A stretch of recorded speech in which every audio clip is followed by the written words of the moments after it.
Si les parece a todos, vamos a comenzar con esta primera mesa redonda. Mesa redonda, además, que yo creo de un gran interés, cuando menos para nosotros en el ayuntamiento y supongo que para otros sectores, pues ha significado un cambio, está significando, mejor dicho, un cambio relevante. Yo creo que un cambio de cultura, pero bueno, las personas que me acompañan, que son mucho más doctas que yo, desde luego, seguro que lo explican. Bueno, ¿quién conforma nuestra mesa de hoy? Pues está Luis Enrique Flores Domínguez, que es el secretario general del Ayuntamiento de Sevilla. Luis Enrique tiene un currículum muy amplio. Es funcionario, evidentemente, con habilitación nacional, de carácter estatal, y, como decía, evidentemente, el secretario general del Ayuntamiento de Sevilla, de la cuarta ciudad española. Ha sido además profesor en la universidad del Departamento de Derecho Administrativo, tanto en Jerez como en la Universidad de Sevilla, donde actualmente sigue de profesor asistente honorario de Derecho. Ha sido ponente en numerosísimos cursos, jornadas, publica de forma habitual en revistas especializadas como La Ley, la Revista Andaluza de Administración Pública y muchas más. Y es miembro también del Consejo Asesor de la Revista Andaluza de Administración Pública y del Consejo Asesor de la Revista de Estudios Locales. Creo, evidentemente, bueno, además lo conozco yo a Luis Enrique, ¿qué voy a decir yo de Luis? Que es una persona con una inteligencia extraordinaria que creo que seguro nos va a ilustrar magníficamente en esta jornada. También nos acompañan hoy Julio Pino García, licenciado en Derecho por la Universidad de Sevilla, diplomado en Alta Dirección de Empresas por el Instituto Internacional San Telmo. Es abogado en ejercicio, especializado en Derecho Administrativo, Urbanismo y el procedimiento contencioso administrativo. Está desde 1996 incorporado al bufete Garrigues y desde 2005 dirige como socio de la Oficina de Sevilla el Departamento de Derecho Público. Joan Güell Elies, director del área jurídica de contratación de Asepello, miembro colaborador del Observatorio de Contratación Pública. Gestiona el grupo PANAP de la Comunidad de Prácticas de Contratación Pública. Y gestiona además la cuenta de Twitter, me ponen aquí, de Contratación Pública. Y luego Rocío García Parrado, licenciada en Derecho por la Universidad de Sevilla, del Departamento de Derecho Público en Garrigues, y actualmente es la responsable de la contratación pública en Envisesa. Bueno, pues yo creo que ha quedado claro que vamos a tener los puntos de vista desde la administración pública, desde un bufete, desde la privada y desde un ente intermedio como es una mutua, que seguro que también está afectada, y por eso viene lo de los PANAPs, ¿no? Mucho, ¿verdad? Está diciendo Joan. De los PANAP que quedan con toda seguridad muy afectados. Veremos a ver si en positivo o en negativo, ahora te escucharemos, evidentemente. Sí, un poco de todo, ¿verdad? Bueno, si os parece, un poco hacemos una intervención de un cuarto de hora, 20 minutos cada uno, y luego lógicamente le damos entrada a la sala para las preguntas que quiera formular. Luis Enrique, cuando tú quieras eres el primero.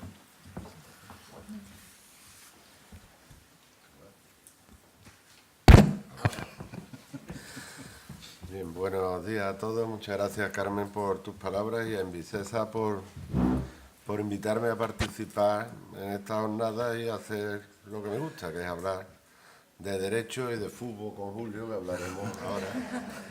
Por cierto, Carmen, el currículum de Julio te ha faltado que fue alumno mío. Por eso sabe tanto derecho administrativo. Él y el viceinterventor son de la misma promoción, ¿no, Guillermo? De la sí. Bien, pues antes de entrar en algunas consideraciones en torno a al régimen jurídico de los distintos entes que integran el sector público y su comportamiento ante la contratación, me gustaría hacer, ya que soy el primero, unas reflexiones sobre las tres grandes claves, a mi juicio, o los tres grandes retos que nos presenta la nueva regulación de contratos, que ya traían las directivas y que ahora transponemos tardíamente con esta norma. Yo, por situar en dónde estamos, qué hay que hacer ahora con la contratación. Para mí, la primera clave es la idea de contratación estratégica. Es un elemento donde nos cambia radicalmente la concepción del instrumento de la contratación. Es decir, si hemos estado en una legislación de crisis, en una época de crisis donde la contratación tenía como único objetivo proveer de bienes, servicios y suministros a la administración al menor coste posible, este era el objetivo, esta mentalidad hay que desconectarla y nos tenemos que reprogramar y ser conscientes de que la contratación tiene que servir también a otros fines, con un límite, sin perder de vista el objeto del contrato. Es decir, no podemos, digamos, que hacer un pliego, como por ejemplo, ha contratado a todo el mundo, no he respetado la legislación ambiental, he cumplido todas las obligaciones, ha hecho usted la obra, y dice no. Bueno, lo primero es la obra, por entendernos. Y además, y esta es la clave, ser capaces de, con la satisfacción de ese fin primario, dar satisfacción a otros problemas, que tener en cuenta que la contratación pública supone casi un 30% del PIB, es un instrumento potentísimo en la Unión Europea. Y ahí tenemos en esta clave toda la técnica de las cláusulas sociales, ambientales, laborales, que ahora, artículo 28, hay que valorar en cada contrato la necesidad de su inclusión.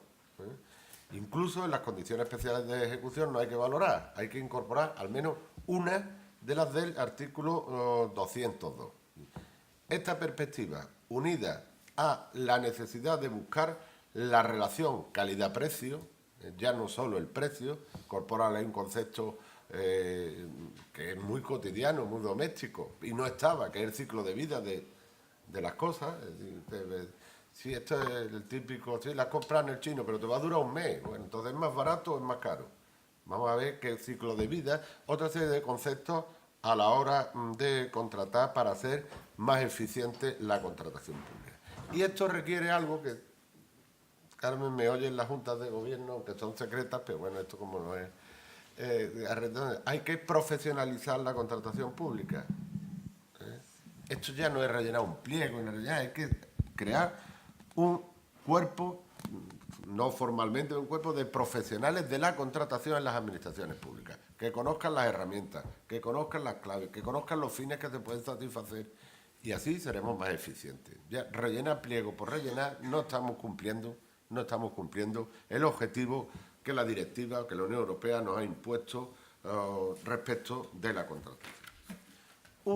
Una segunda clave, un segundo elemento es facilitar el acceso a las pequeñas y medianas empresas a los recursos públicos a través de la contratación. Es decir, no puede ser que la contratación esté acaparada por las grandes constructoras, las grandes proveedoras de servicios, y los pequeños únicamente pueden acceder vía subcontratación. Hay que potenciar esto a través de distintos instrumentos que también la ley contempla, como son las declaraciones responsables, es decir, no obligar a un exceso de burocracia que espanta al pequeño empresario que no tiene tiempo, no tiene despachos que le asesoren. Tenemos la flexibilización de los criterios de solvencia para las nuevas empresas que acceden, que si se les exige una solvencia excesiva, estamos cerrando el mercado, nos damos cuenta, a veces queremos con una garantía de la contratación poner requisitos duros de solvencia y al final, al cabo, lo que estamos haciendo es reducir la concurrencia y excluir de la licitación a muchas empresas perfectamente capaces de cumplir el contrato, excluirlas artificialmente y volver a reenviarlas a la subcontratación. El cambio de perspectiva es la división por lotes de los contratos, que hasta ahora el contrato no se divide en lotes. Y había que justificar cuándo era posible dividirlo en lotes. ¿Y por qué? Ahora la regla es la inversa. Partimos de la presunción de que todo contrato es susceptible de dividirse en lotes. Y hay que justificar en el expediente por qué ese concreto contrato no se divide en lotes. ¿Veis? Que son igual que una regulación mucho más detallada de la subcontratación, ampliando las garantías del subcontratista. Aunque la ley ha sido cicatera y no ha dado el último paso, no ha permitido, no ha consagrado la acción directa del contratista frente a los impagos del contratista principal, acción directa ante la administración contratante. Bueno, no lo ha contemplado, ha hecho una auténtica habilidad la ley. La ley dice, no sé si hábil o vilmente, ha hecho el Estado aquí. Primero ha declarado el precepto no básico, con lo cual le ha dicho a la comunidad autónoma que quiera acción directa, que se da puñetado, pues ahí la tiene, que la regule él. Pero yo no, para mí no. Y dice, sin perjuicio, no me acuerdo los artículos, sin perjuicio de lo dispuesto, en 217, 219, sin perjuicio de lo dispuesto en la disposición transitoria, no hay acción directa. A la disposición transitoria dice, sin perjuicio de lo dispuesto en el artículo tal, dice, dos sin perjuicio, doble perjuicio para la norma.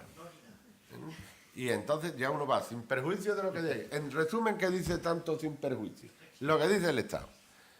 Yo no reconozco la acción directa y no tiene carácter básico. La comunidad autónoma que sea muy pro este tema, que la regule.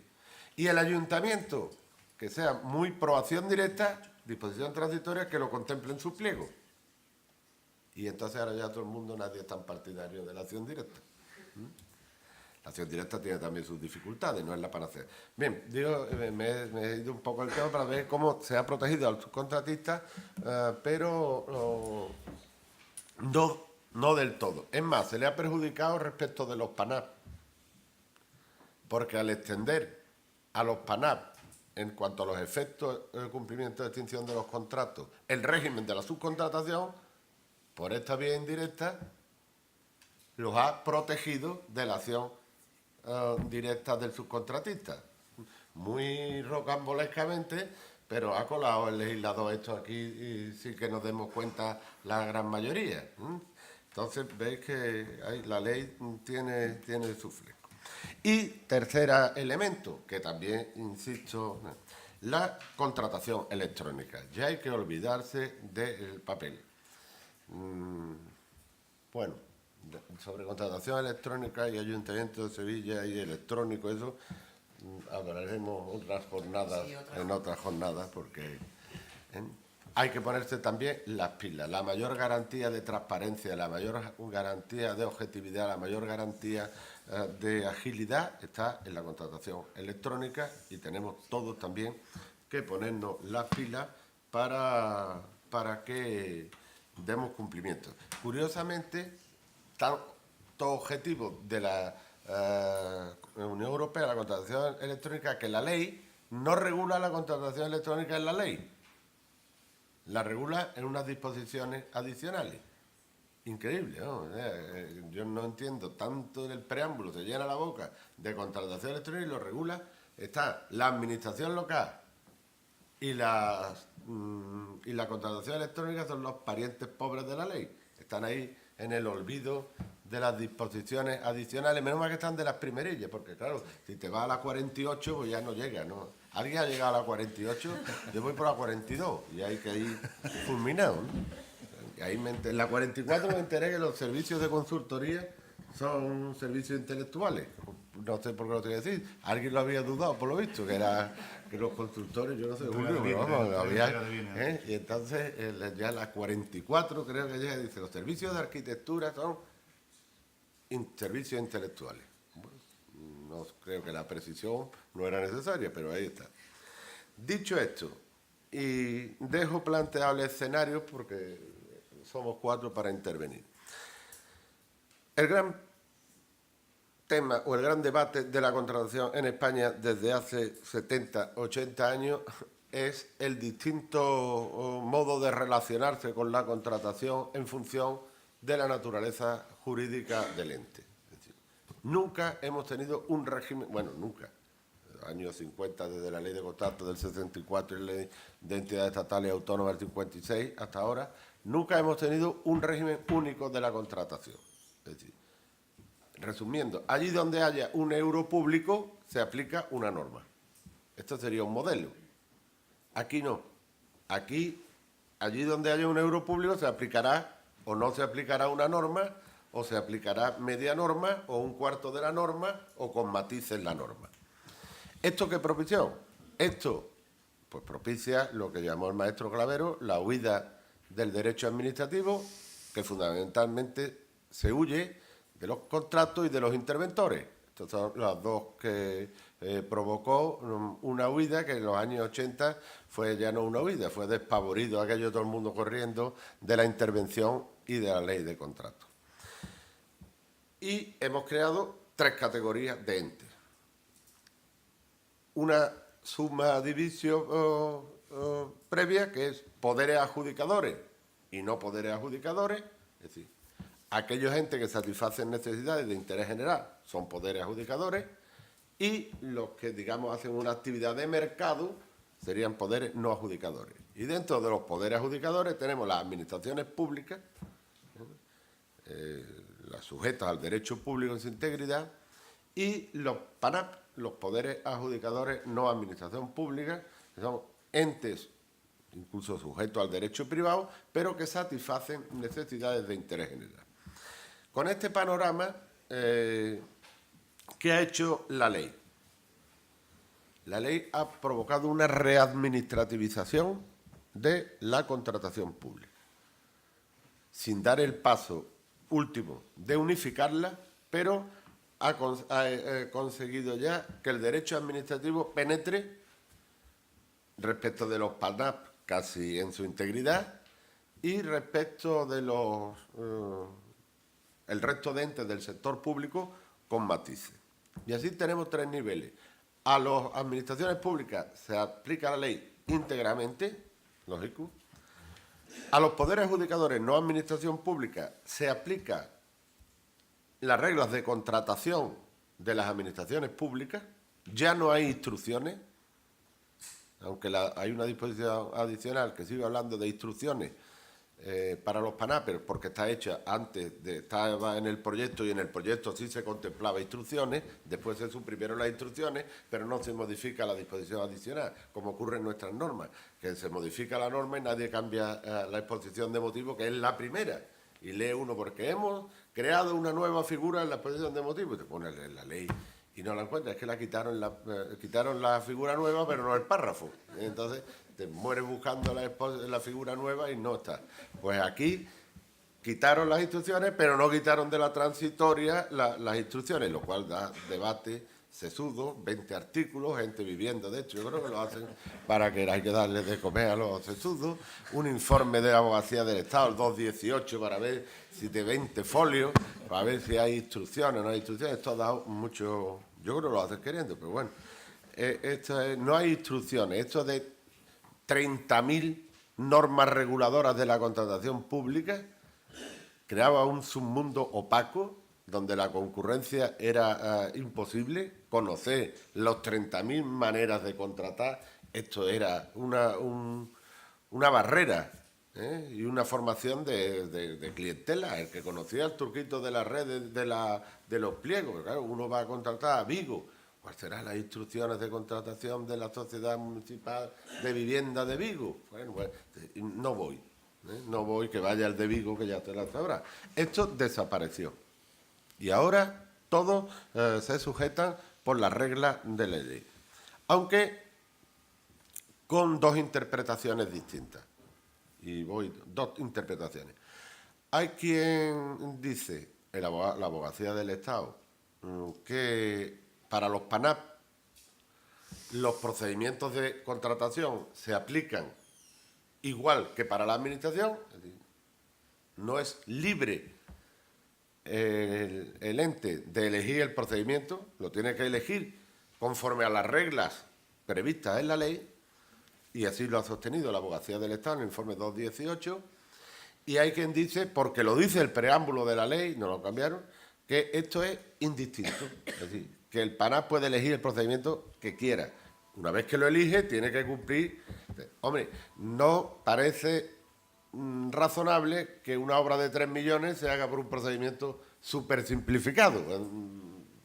No parece, pero hay que, eso tiene que ser libertad del ente. Vázquez Matilla, por ejemplo, está en su teoría. Dejo las dos teorías. Hay quien administrativiza no solo los procedimientos, sino la elección del procedimiento, y hay quien no. Pero en cualquier caso, en la preparación y adjudicación estamos ya ante unas reglas de derecho administrativo.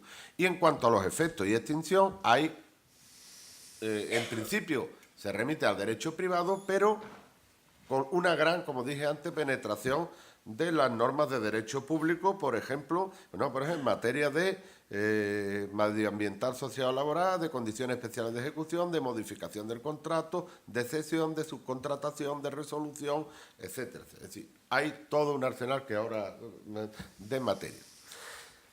Y respecto de los poderes no adjudicadores, el resto de los entes del sector público, la ley establece, lo remite su contratación a las instrucciones, aquí sí, 321, 322, aunque da una serie de reglas de cómo deben proceder.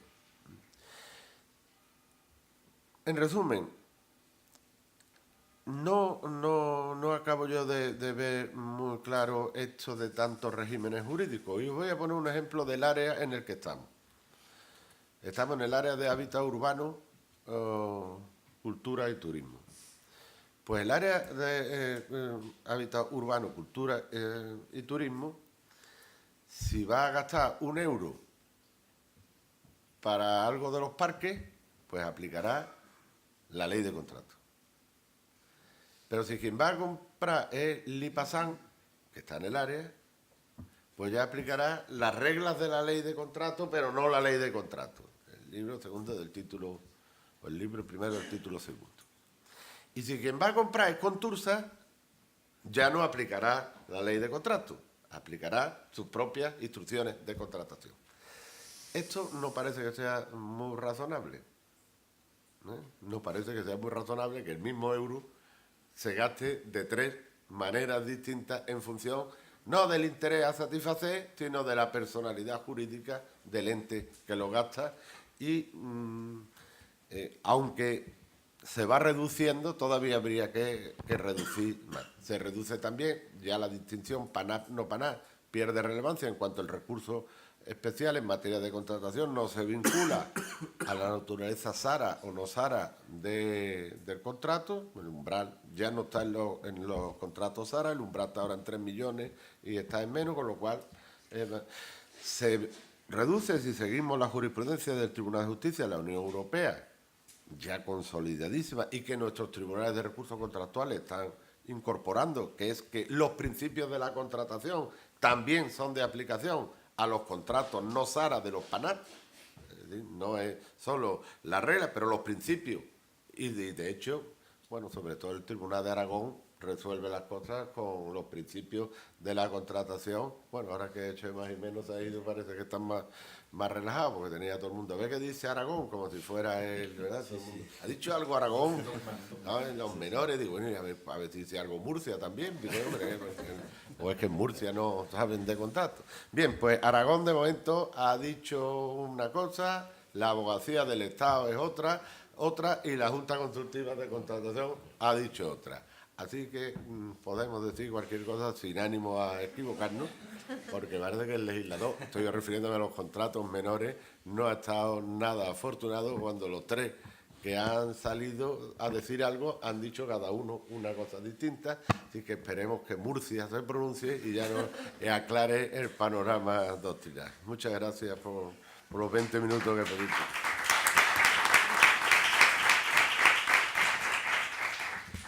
Luis, muchas gracias por la sabiduría y por la amenidad que tiene al exponerla, porque yo creo que las cosas sin duda se captan mucho mejor de esta manera.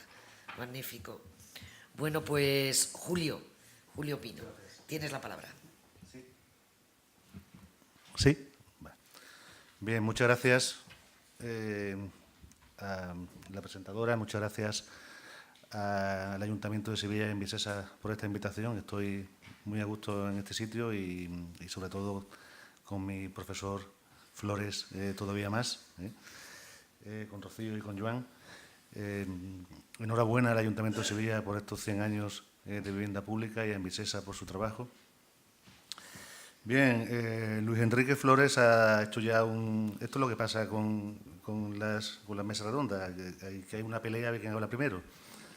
Porque yo lo siento por Joan y Rocío, pero no van a poder hablar de casi nada, porque entre Luis Enrique y yo no lo vamos a chupar todo. Bien, voy a hacer una intervención breve y después en el turno de coloquio y de preguntas, pues que siempre es mucho más interesante, podemos profundizar. Comparto punto por punto toda la intervención de Luis Enrique Flores y creo que el legislador nos regala cada 2 o 3 semanas estos tochos infumables de legislación. No recuerdo quién era, qué profesor de Derecho Administrativo decía, le preguntaban si iba a hacer una presentación, una ponencia sobre el proyecto de ley de no sé qué que se estaba tramitando, y dice, no, yo anteproyecto jamás, proyecto de ley nunca, y ya cuando sean leyes a lo mejor me lo pienso, ¿no? En este caso, pues esa cita está perfectamente traída porque la tramitación de este proyecto de ley ha sido cansina, ha sido muy estresante, ha habido cambios enormes durante la tramitación parlamentaria que hacen ciertamente complicado entender qué quiere decir el legislador en muchas de las cosas que ha modificado. Ciertamente tampoco es que haya tantísimas modificaciones, aunque es una ley que ya desde la ley del año 95 pues viene habiendo un cuerpo normativo más o menos en una línea determinada, pero sí es cierto que el legislador no se ha centrado exclusivamente en la transposición de las directivas del año 2014, sino que ha aprovechado para hacer otras cosas, para incorporar la jurisprudencia comunitaria o la jurisprudencia estatal y la doctrina de tantas juntas consultivas y tribunales de contratos que hay actualmente, para incorporarlas al texto de la ley. Sin duda, especial mención hay que hacer a la jurisprudencia del Tribunal Europeo, que ha ido siempre por delante de lo que nuestro legislador ha considerado oportuno al transponer las directivas comunitarias. Ha aprovechado también el legislador o ha intentado hacer una mejora técnica de la ley para que se pueda entender más. Es una ley tan extensa, con tantos artículos y tantas disposiciones, que es quizá excesivamente reglamentista. Y lo cierto es que, bueno, pues desde que se publicó en el Boletín Oficial del Estado o en el Boletín Oficial de las Cortes el texto aprobado definitivamente, pues se ha empezado ya a intentar destripar el contenido de la ley y lo cierto es que en algunas cuestiones como las que anunciaba Luis Enrique Flores hace un momento, pues no nos ponemos de acuerdo en entender qué ha querido decir el legislador. Sí es cierto, como anunciaba también el primer interviniente, que apuesta la ley sin duda por enfocar la contratación del sector público desde un enfoque que prime lo medioambiental y lo social. El propio artículo 1.3 de la ley dice que la actividad contractual tiene que estar imbuida de manera transversal por los principios sociales y medioambientales. Y es verdad que efectivamente, tanto en cuanto a lo que es el contenido de los pliegos del artículo 122, que establece la obligatoriedad que se establezcan medidas de esa naturaleza en los pliegos de cláusulas administrativas de cada contrato, como en los criterios de valoración del artículo 145 de la ley, en donde priman también, siempre y cuando obviamente estén relacionados con el objeto del contrato. No vale introducir criterios sociales en un contrato, criterios sociales de una naturaleza que no tenga nada que ver con la prestación que la Administración o el ente sector público está contratando. También en esa sede de adjudicación de contratos se intenta evitar el tristísimo episodio no tan infrecuente del desempate en los concursos, en las licitaciones con varios criterios de adjudicación o con un criterio de adjudicación, hacer un sorteo a bien le adjudicó el contrato, sino que ordena en el artículo 147 que haya un análisis de qué manera cada entidad pues, está introduciendo o cumpliendo con sus obligaciones con la sociedad. Y finalmente, como también se ha anunciado, en cuanto a los criterios, en cuanto a las condiciones especiales de adjudicación, a mí, sinceramente, me ha llamado bastante la atención que la ley ordene que al menos se introduzca un criterio social, una condición especial de ejecución del contrato de carácter social o medioambiental. La verdad es que me ha sorprendido bastante y me imagino que en algunas ocasiones pues costará bastante trabajo aplicarlo. Cuando me invitaron amablemente a participar en esta jornada, bueno, me comentaron un poco de qué iban a hablar cada uno de mis compañeros de mesa.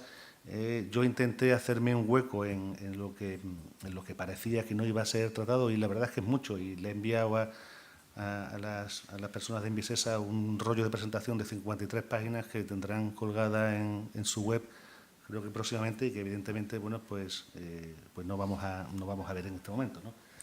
Voy a intentar no reincidir en lo que ya Luis Enrique Flores ha comentado y hablarles de las 3, 4 o 5 cosas que posiblemente, sin hablar de los PANAPs o del recurso especial en materia de contratación, puedan parecer más interesantes. A mí una de las cosas que sí confieso que sí me han gustado, no en vano, porque como ha dicho la señora teniente alcalde del Ayuntamiento de Sevilla, me dedico al contencioso administrativo, pues me ha gustado que la ley residencie en esa jurisdicción las impugnaciones que se refieran a los procedimientos de adjudicación de los contratos que liciten los poderes adjudicadores que no son administración pública. Hasta hace unos días que entró en vigor la ley, esas controversias se dilucidaban en la jurisdicción civil, aunque había un cierto peloteo entre los jueces civiles y los de los contenciosos para asumir ese tipo de pleitos. Yo creo que los jueces de los civiles, que no se sentían cómodos con esta normativa tan técnica como es la administrativa, y en algunas ocasiones, aunque era claro el texto refundido, en el sentido de que tenían que resolver los pleitos sobre la adjudicación de contratos de los poderes adjudicadores de las administraciones públicas, pues en cierta forma pues, se quitaban, vulgarmente hablando, de en medio, ¿no? Ahora sí será el contencioso el que resuelva estos procedimientos, estas controversias. Se establece, además, que también me ha parecido muy de verdad brillante, se ha creo, resucitado el recurso de alzada impropio en materia de contratación, en esta materia, de tal forma que antes de llegar a un contencioso administrativo, que sabemos que es tan incierto, tarda tanto tiempo, pues existe la posibilidad de que si Envisesa pues, hace cualquier cosa, dicta cualquier acto en un contrato no sujeto a regulación armonizada, que no es del agrado de un participante en el procedimiento, pues se dirija antes del Ayuntamiento de Sevilla para intentar que se le dé la razón y no llegar al contencioso administrativo. Esa, como les digo, es uno de los aspectos que me gustaría resaltar. Otro, bueno, es una novedad técnica, pero también por comentarla, ¿no? Todo lo relativo a la tipología de contratos. Se ha eliminado la ley un contrato que era muy chulo y muy novedoso en su día, que el contrato de colaboración entre el sector público y el sector privado, pero que la verdad era tan complicado que es que no se utilizaba. Y para evitar que todavía fuese más voluminosa la ley, pues se decide eliminar transponiendo la directiva, el contrato típico de colaboración entre el sector público y el sector privado. Al final lo que se hacía generalmente cuando en la colaboración público-privada eran concesiones y no un contrato que además había que adjudicarlo por diálogo competitivo, que era un procedimiento laboriosísimo, larguísimo y que no se sabía muy bien cómo se hacía. Se ha hablado mucho de que desaparece el contrato de gestión de servicio público. Hombre, yo creo que no es así.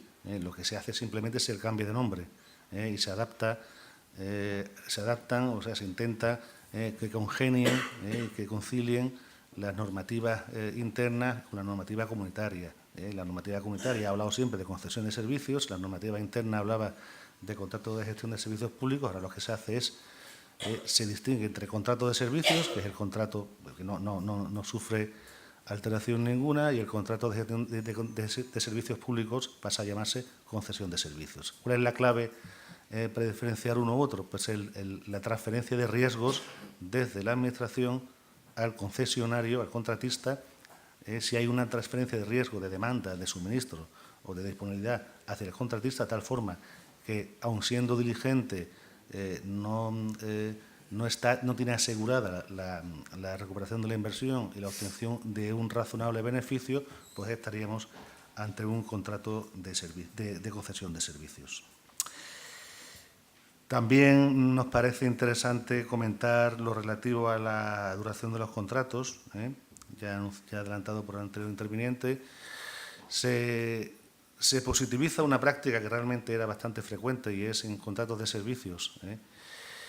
Hasta en el anterior texto normativo la duración de las prórrogas no podía ser superior al plazo inicial de los contratos. La realidad es que en la práctica se venía haciendo. Ahora la ley de contratos de servicios te dice que tiene una duración máxima de 5 años, incluidas las prórrogas, con lo cual se puede hacer un contrato de 1 año y sucesivas prórrogas hasta llegar a 5 años en contrato de servicios. Se establece que las prórrogas serán obligatorias para el contratista, lo cual también es una novedad, siempre y cuando se preavise con determinada antelación, que creo que son 2 meses o 3 meses, y serán obligatorias para el contratista someterse a esas prórrogas. Y se establece un mecanismo que puede ser muy útil, que es una prórroga extraordinaria de hasta 9 meses de duración para aquellos casos en que el que finaliza un contrato y no se encuentra adjudicado aún un nuevo contrato para satisfacer la misma necesidad y desarrollar la misma prestación que venía desarrollándose con ese contrato. Lo que se establece es que se puede establecer una prórroga de hasta 9 meses de duración, siempre y cuando, con una antelación de al menos 3 meses antes de la finalización del contrato que se quiere prorrogar, se haya empezado la licitación del nuevo contrato. Ciertamente, por nuestra experiencia, es algo bastante útil y que yo creo que va a tener muchísima aplicación. En cuanto al procedimiento de adjudicación, como saben, se elimina la posibilidad de utilizar el procedimiento negociado, que ahora se llama procedimiento con negociación, simplemente por la cuantía, se suprime esa posibilidad, y solamente en los supuestos tasados establecidos en la ley se podrá aplicar el procedimiento negociado o procedimiento con negociación. Se intenta establecer un procedimiento sumario, que le llaman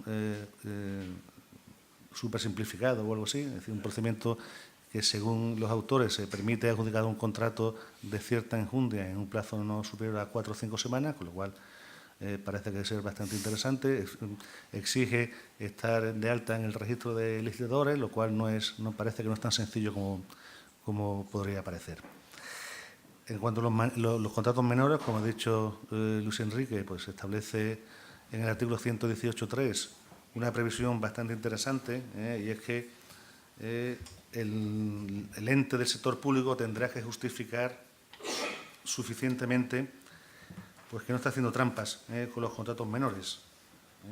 Tiene que decir por escrito que no se está alterando el objeto del contrato para evitar las reglas generales, es decir, no se está fraccionando el objeto del contrato, y además que el contratista no ha suscrito más contratos menores con esta entidad que individual o conjuntamente superen la cifra que consta, o sea, la cifra de 40.000 o 15.000 euros según obras o servicios. Efectivamente, esto se ha puesto todo el mundo a escribir sobre qué significa.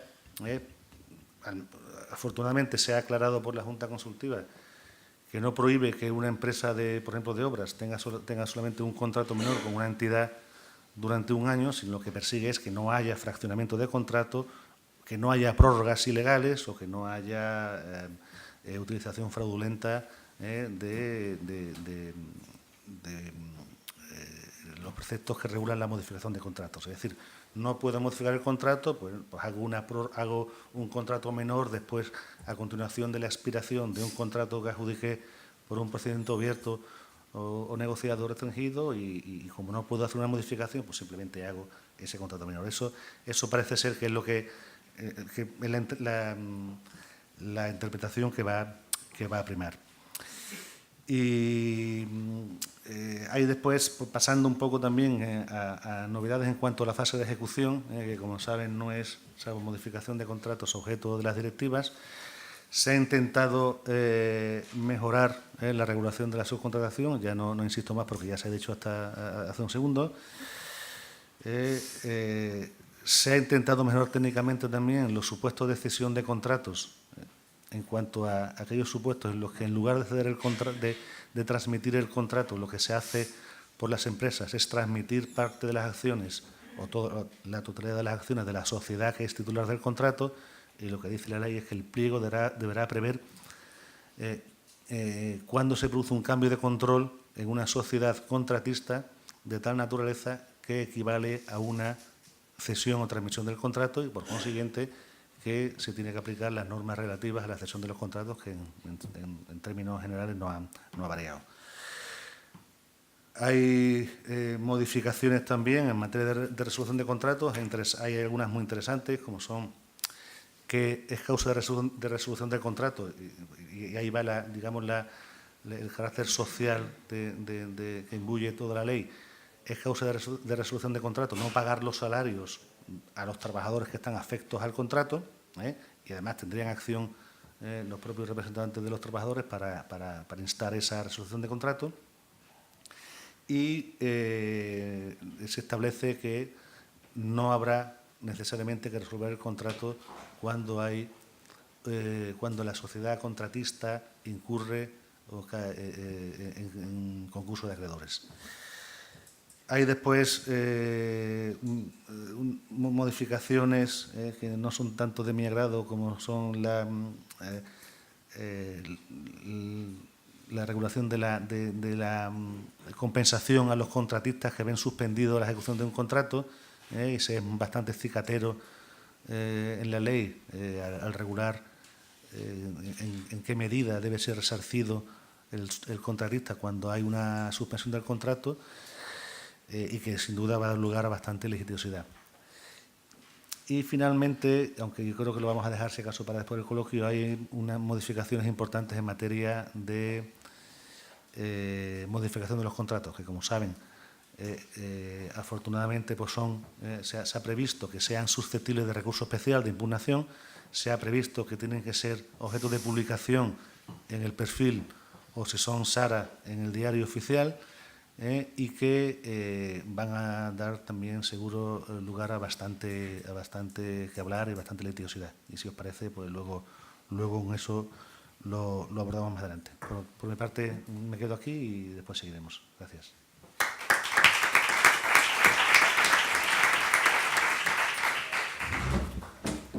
Julio, muchas gracias. Igualmente ha sido muy interesante y abre seguro muchas incógnitas, evidentemente, para todos. Bueno, pues ahora tiene la palabra Joan Güell.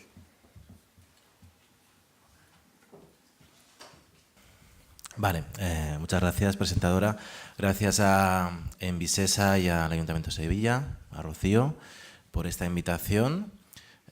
Para mí es un honor compartir mesa con estos expertos en contratación pública que han hecho ya un resumen perfecto de lo que es la nueva ley. Yo simplemente lo que voy a hacer es intentar hablar un poco de forma esquemática y rápida, si puede ser, del régimen de contratación de los PANAP, ¿vale? En principio, como bien ha dicho Enrique Flores, ya ha habido un resumen bastante claro de lo que es actualmente el régimen de los PANAP. Yo haré un poquito más, tenéis la presentación colgada y ahí hay mucha información, tenéis el esquema, ahora lo veréis. Pero antes de nada, a mí me gustaría preguntarme, porque siempre me lo he preguntado, más de lo que dice la ley, porque la ley lo define, en la práctica, ¿qué es un PANAP, ¿no? ¿Qué somos los poderes adjudicadores que no somos administración pública, ¿no? Porque somos unos entes un poco raros en muchos casos, ¿no? Hay muchísimas entidades que tienen esa condición y somos como en esta imagen, ¿no? Esa galletita que sale por ahí saludando de vez en cuando, dice, oye, que yo no soy administración pública, que yo soy PANAP, ¿no? Y hasta ahora, hasta la aplicación de la nueva ley, éramos un poco, lo digo por experiencia práctica, los más olvidados de la ley, ¿no? Estábamos allí, de vez en cuando aparecíamos, teníamos nuestras instrucciones internas, regulábamos nuestros procedimientos, teníamos poca publicidad y por lo tanto al tener instrucciones y perfiles de contratante cada uno en sus páginas y en sus webs, no se presentaba nadie, siempre se presentaban los mismos, ¿no? Encima la ley no regulaba mucho nuestro régimen de contratación, la verdad es que teníamos la sensación de que no podíamos hacer algunas cosas, otras no sabíamos cómo hacerlas. Bueno, yo creo que con la nueva ley esto se ha mejorado, pero nos ha faltado un pasito, ¿no? Lo que sí que hace es que la contratación de los PANAP, pues como pongo aquí, sea más divertida, ¿no? Porque realmente, tal y como está planteada la ley, vamos a tener que hacer algunos estudios aplicaciones de artículos que no sabemos si se pueden aplicar, no se pueden aplicar. Y bueno, eso es nuestro trabajo, ¿no? Como ya ha dicho Enrique, tenemos aquí una triple diferenciación, ya la ha explicado él muy bien, seguimos igual y yo creo que sigue siendo un problema, pero sí que es cierto que hay una aproximación entre lo que es el PANAP y la administración pública actualmente, ¿no? Del texto refundido teníamos ya una serie de problemáticas que yo creo que actualmente se han solucionado un poquito más. ¿De dónde venimos? Venimos de una diferenciación bastante importante de lo que es una administración pública y un PANAP. Venimos de instrucciones internas, de regular nuestros propios procedimientos. Venimos de que los efectos de extinción del contrato, como ha dicho Enrique, eran totalmente regulados por el derecho privado, no había ninguna regulación en la ley en esta materia. Regulación muy poco concreta de los PANAPs, muy imprecisa, sensación de olvido, de estar ahí y mucha inseguridad jurídica, ¿no? Y lógicamente con tantas instrucciones, con tantos perfiles, opacidad, es decir, muy poca transparencia, ¿no? ¿Qué nos da la nueva ley? ¿Nos da mayor seguridad jurídica? Un poco más, sí, no del todo, pero un poco más, sí. Hay una regulación mucho más exhaustiva de los poderes adjudicadores y eso se ve porque hay muchos artículos que de repente pues aparecemos, ¿no? Antes no aparecíamos y para los poderes adjudicadores, ¿no?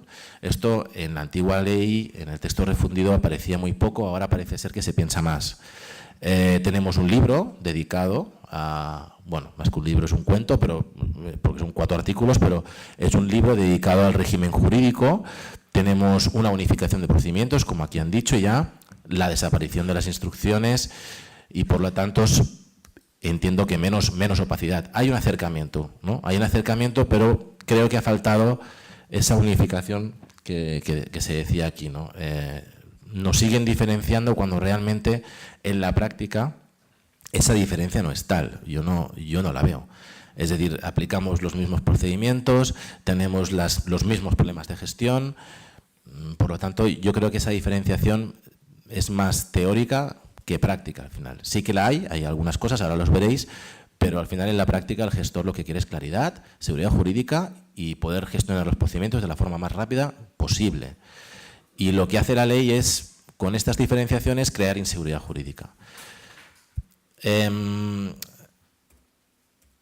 Solo deciros, que ya los han comentado, pero una de las cosas que yo creo que son importantes con la nueva ley es que, fijaros si ahora nos tienen en cuenta los PANAPs, que los primeros informes que han salido de la Junta Consultiva y de la Abogacía del Estado se refieren a los poderes adjudicadores, lo cual quiere decir que esa necesidad de aclarar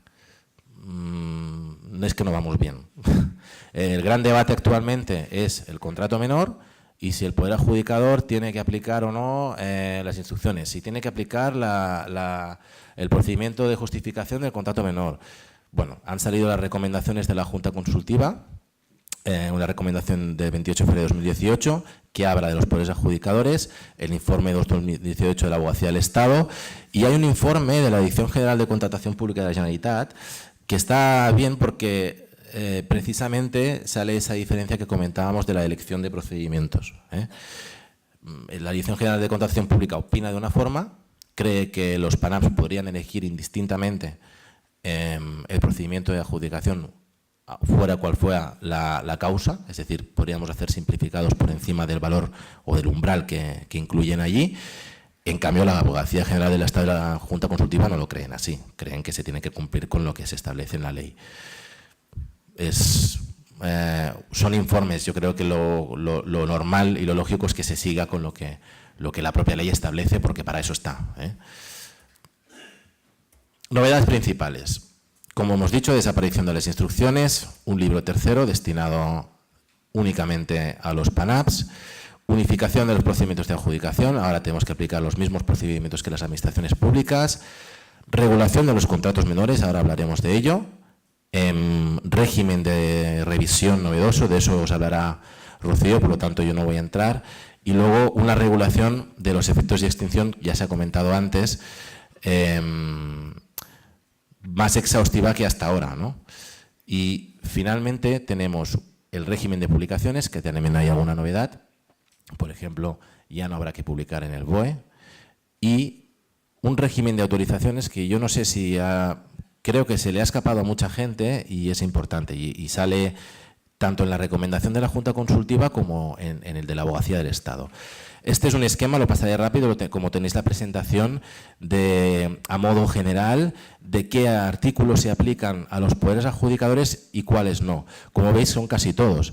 Está la parte de la preparación de los contratos, que solo se aplicaría a los contratos SARA y a los no SARA no, ahora hablaremos del tema, y luego la parte de efectos de extinción, que simplemente pues, se aplican 3 o 4 artículos. Bueno, es un esquema de ayuda por si os interesa. Régimen jurídico. En el régimen jurídico lo tenemos regulado en los artículos 316 a 320 de la ley. Los contratos SARA siguen igual, es decir, la preparación y la adjudicación de los contratos SARA será igual que con una administración pública, aplicando los artículos que establece la ley para ello.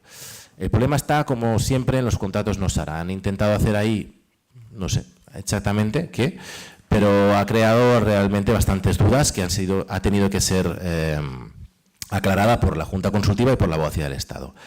¿Qué nos dice el artículo 318? Nos dice que la adjudicación de los contratos no SARA se realizará por los artículos 131 y 138. Vale, está ahí bien, pero ¿y la preparación? ¿Cómo preparamos los contratos no SARA?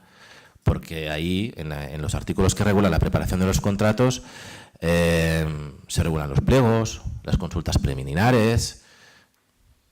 ¿Qué hacemos? Bueno, no parece que nadie haya dicho nada sobre este tema. Algunos dicen que se podría aprobar algún documento interno, no instrucción interna, documento interno que pudiera regular un poco esto. En nuestro caso práctico, y con el fin de no irnos a hacer procedimientos distintos, vamos a aplicar lo mismo. El gestor al final lo que quiere es claridad, y al final lo más fácil es ir a lo mismo que lo tiene la administración pública.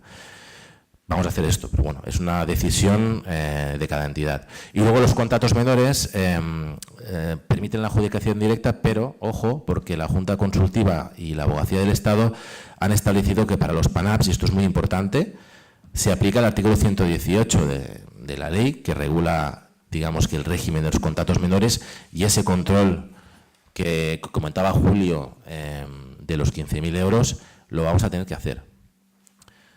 Efectos de extinción lo regula el artículo 319, luego hablaremos, y la desaparición de las instrucciones internas. Aquí lo que han dicho la Abogacía del Estado y la Junta Consultiva es que pueden aprobarse documentos internos, pero que no tengan ni efectos jurídicos a terceros, no se pueden publicar en el perfil del contratante y solo pueden tener efectos organizativos internos. Por lo tanto, aprobar manuales, circulares, lo que sea, pero no ya instrucciones internas para nada.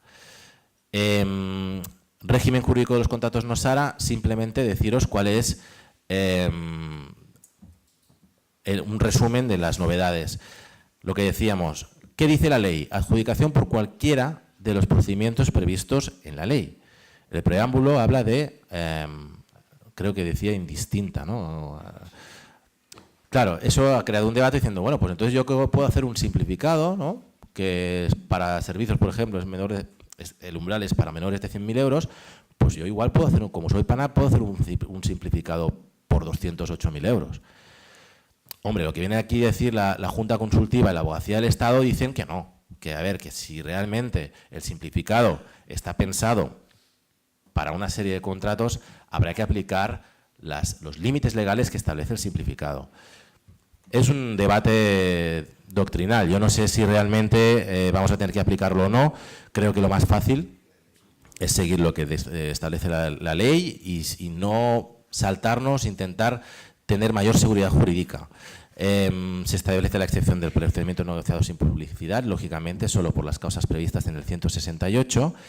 Y como hemos dicho nada antes, pues no dice nada la preparación. Así que, en ese caso, para los no SARA tendremos que o aplicar la ley o buscar, ¿se oye? O buscar algún tipo de documento interno que nos lo regule. Contratos menores. Bueno, lo mismo. Adjudicación directa a cualquier empresario que tenga capacidad de hablar y habilitación para poder prestar el servicio.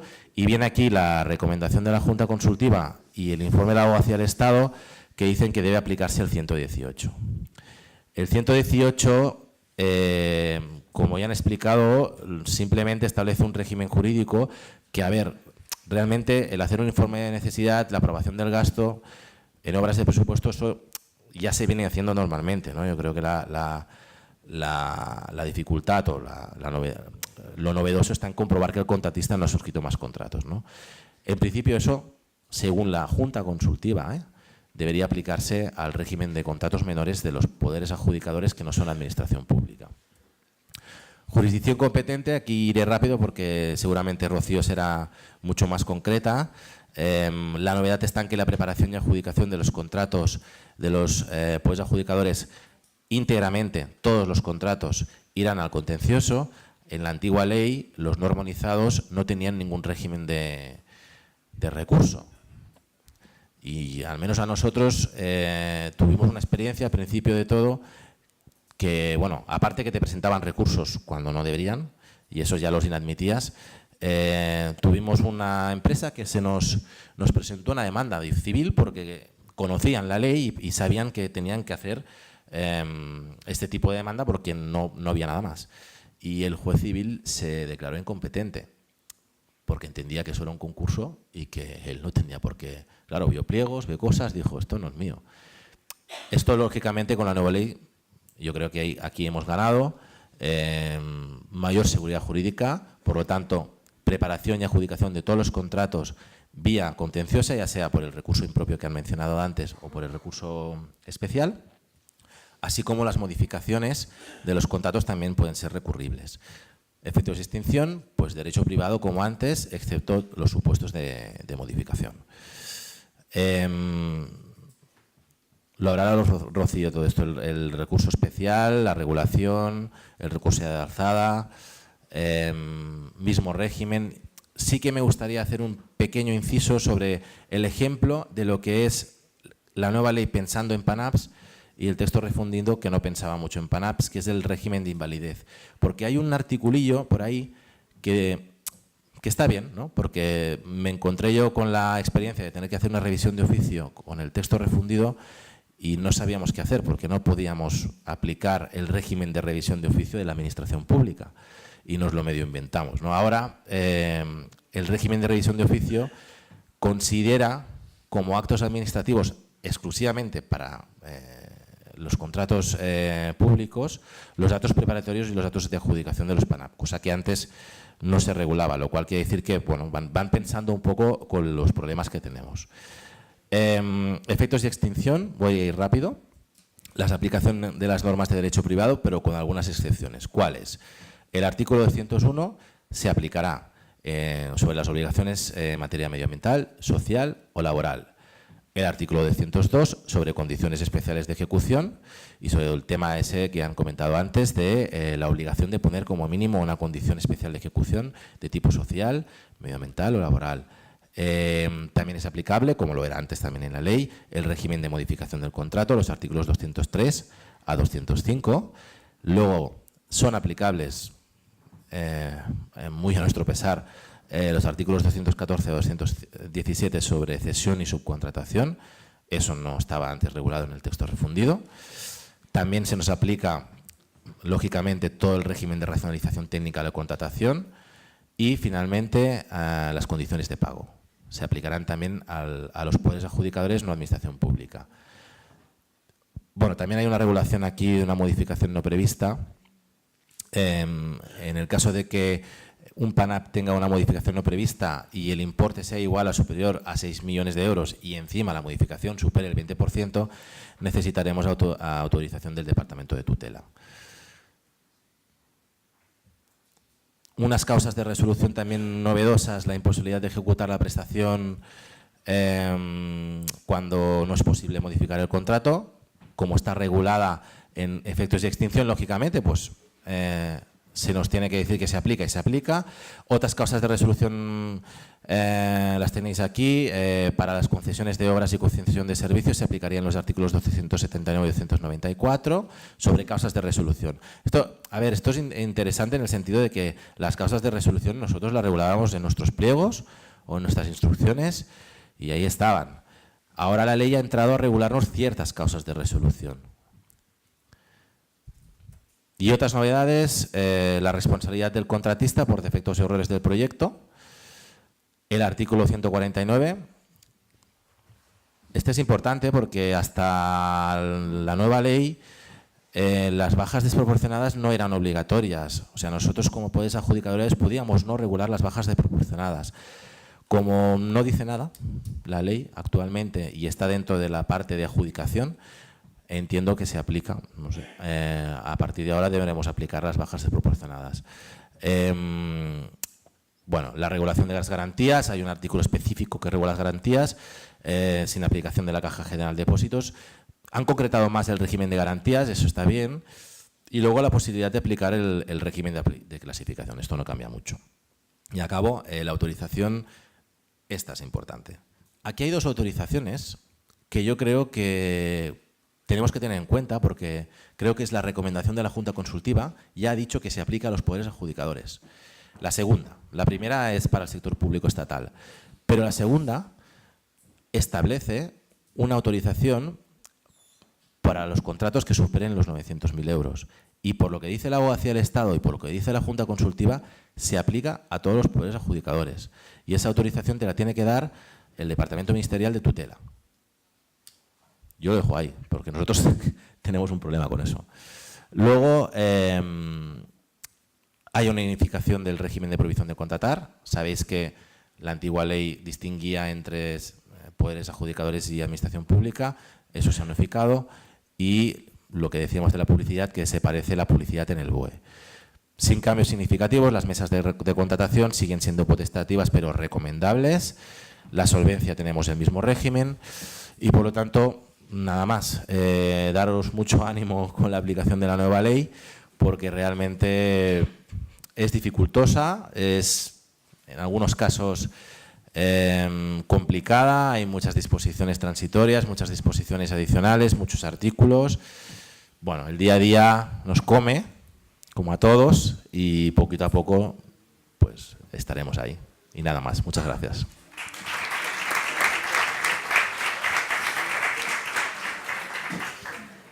Muchas gracias, Joan. Bueno, y ahora Rocío nos va a hacer su intervención.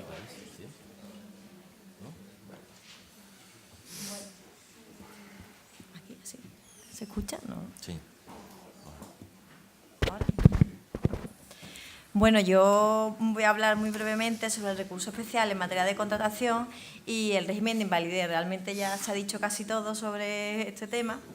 Y voy a dar unas nociones básicas sobre las novedades quizás más importantes.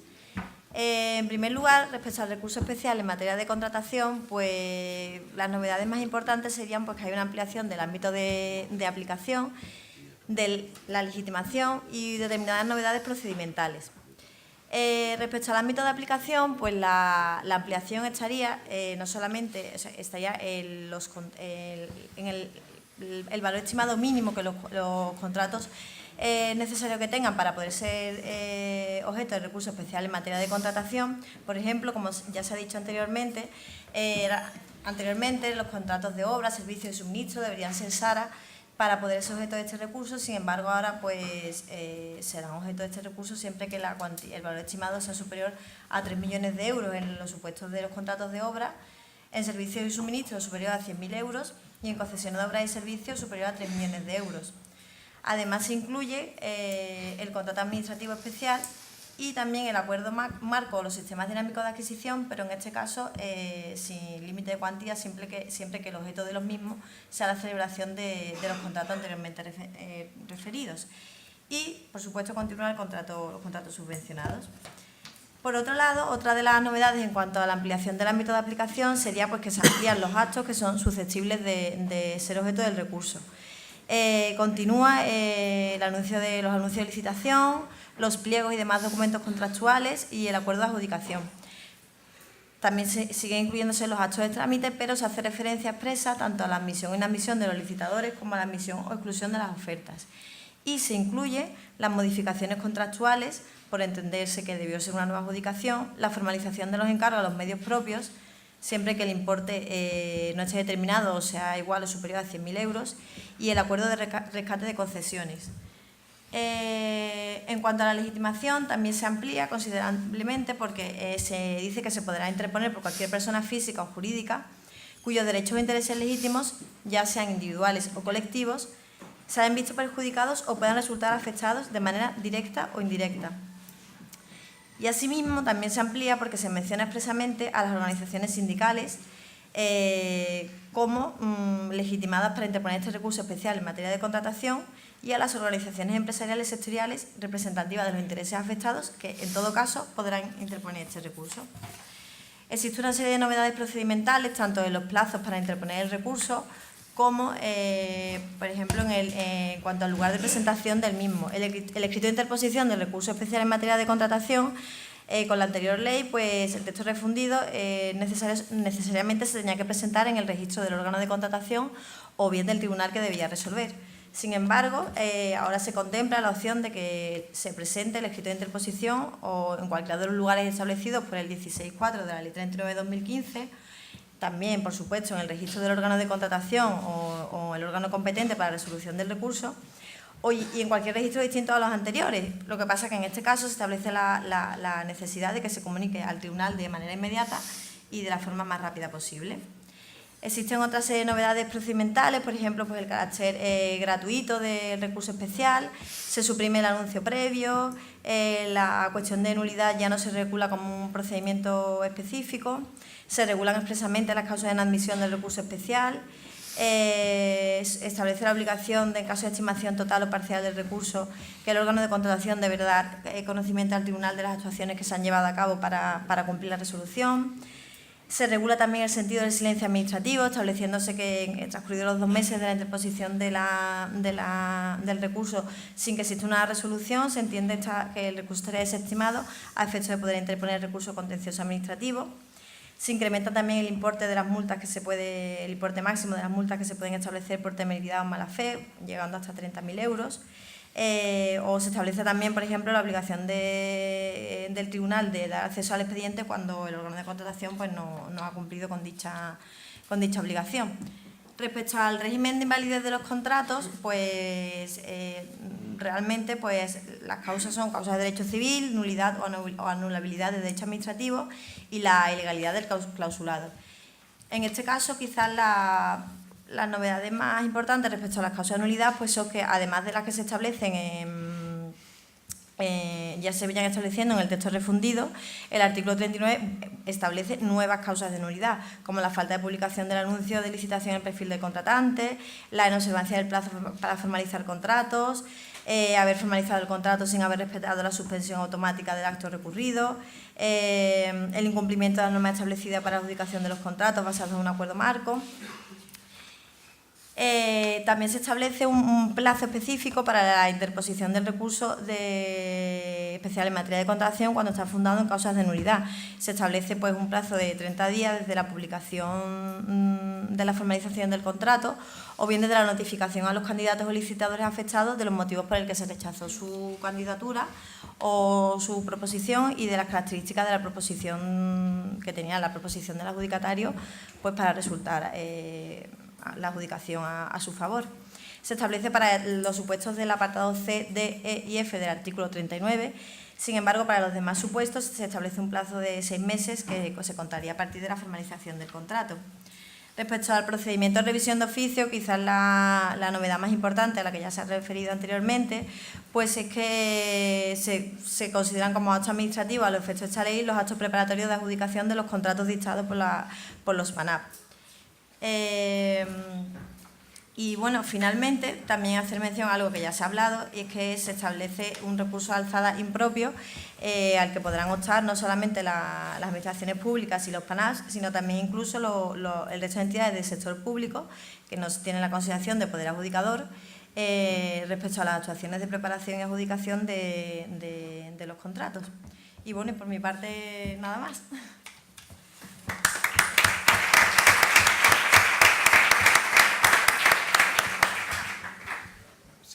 Sí, Luis quería intervenir. Porque antes como fui tan apresurado y al hilo de lo que decía Rocío, dos cosas que sí me ha interesado destacar. Una, este recurso de alzada impropio va a tener un efecto, que es el que quería yo destacar, de unificación de la contratación que ahora mismo está dispersa. Más de unificación de la interpretación de la contratación. Por eso yo he propuesto a la Junta de Gobierno que estos recursos se cree una unidad específica para que los resuelvan con identidad de criterio. Es decir, que si el que recurre el IPASAL lo resuelve uno, el que recurre TUSAL lo resuelve otro, pues al final no vamos a conseguir el efecto que yo creo que la ley, que es un efecto que se depure las conductas de las empresas a la hora de contratar. No es porque haya ninguna presunción de que contraten mal, pero para que unifiquemos. Por eso quería destacar este aspecto. Y otro que está pasando absolutamente desapercibido, que era cuando hablaba antes Joan y era Rocío, y es que hemos destrozado el derecho administrativo. Yo tengo una pena que no la tiene nadie.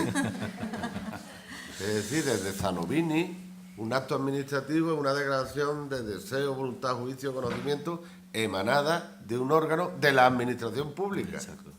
En el ejercicio de una potestad. Pues añadió Enterría que la potestad fuera distinta de la reglamentaria. Pero pobre Zanovini estará ahí muerto de pena por las esquinas. Ahora resulta que hay un acto administrativo emanado de alguien que no es administración pública. Exacto. Pues entonces vamos a empezar a estudiar tercero otra vez, ¿no? O sea, el elemento subjetivo del acto era el elemento... Así que tú vas a matricularte y yo me preparo otra vez mi concurso de profesor. Estos dos elementos, porque pasan ahí, es decir, sí. Un acto administrativo. Como un acto administrativo. Hace un mes le dice a alguien que puede haber un acto administrativo emanado de una sociedad mercantil y de un cero. Dice el que dice, este no tiene ni idea de derecho administrativo. Pues ya es posible.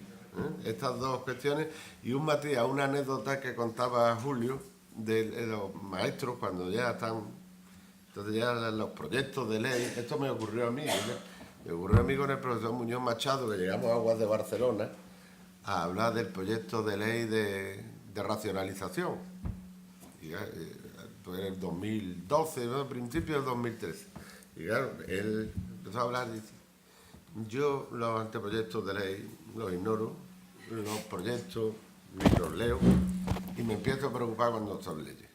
Así que este joven entusiasmado administrativista os va a explicar el proyecto y yo voy a hablar de mi libro, Informe sobre España, repensar el Estado o destruirlo. Me puso a hablar de su libro y yo tuve que allí en plena, entonces está en la fundición de Aguas de Barcelona, donde tiene la... Allí hablé, yo como joven, no era tan joven, pero comparado con el profesor Muñoz Machado, pues era joven, hablaba de él. Y yo eso ya me lo apliqué a rajatabla y hasta que no está la ley en el BOE, no la dejo en manos de los jóvenes administrativistas. Muchísimas gracias, Luis. Tienes razón y bueno, yo creo que te hará caso la Junta de Gobierno con toda seguridad. Es verdad que hay que unificar y eso es muy importante. Bueno, ahora viene la intervención de la sala. Sí, tomamos ahora nota, un segundito nada más, si me permite. Yo es que voy a tener que ausentarme, pero Rocío va a dirigir el debate. Así que allí está la primera petición de palabra, Rocío.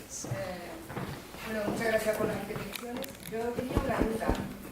Como objetivo nuevo, según la ley nueva, introduce el tema de las cláusulas sociales y medioambientales. Además del tema de la pequeña... Yo creo que tengo más voz que eso. Además de las pequeñas y medianas empresas. Sin embargo, el no respetar esas cláusulas, según el artículo 192, creo, 193, tampoco, o sea, que yo me puedo saltar esas cláusulas, no respetarlas como objetivo de la nueva ley y solamente tendré como penalidad, como mucho, el 10% del precio del contrato. Esto es como el tema de las grandes industrias, que no respetan el tema del medio ambiente porque luego pueden pagar un dinero que les beneficia. Entonces, lo de las cláusulas sociales y medioambientales, me parece que solamente lo han puesto allí para quedar bonita la ley, nada más que por eso. Bien, yo sí. Efectivamente, la ley es bastante mejorable en ese sentido, ¿no?